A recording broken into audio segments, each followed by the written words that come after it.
back to my YouTube channel. So today, I'm going to teach you how to play ABCD, Twinkle Twinkle Little Star, and Baba Black Sheep.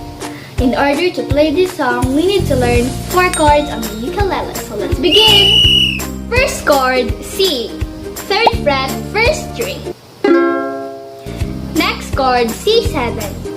1st fret, 1st string. Next chord, F. 1st fret, 2nd string. 2nd fret, 4th string.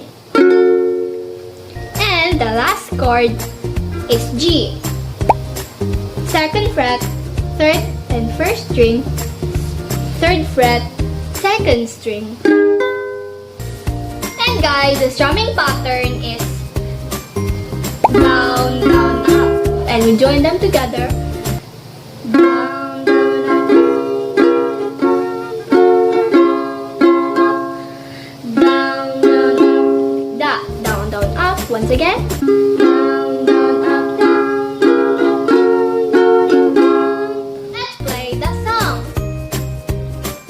A, B, C, D, E, F, G, H, I, J, K, L, M, N, O, P, Q, R, S, T, U, V, W, X, Y, and Z.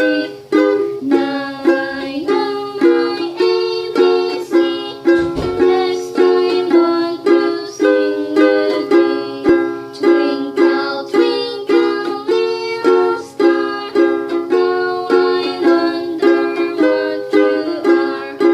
Like above the world so high, like a diamond in the sky. Twinkle, twinkle, little star, how I wonder what you are. Baba Black Sheep, have you any more? Yes sir, 3 bags full. 1 for master and 1 for the dame. 1 for a little boy who sleeps down the lane.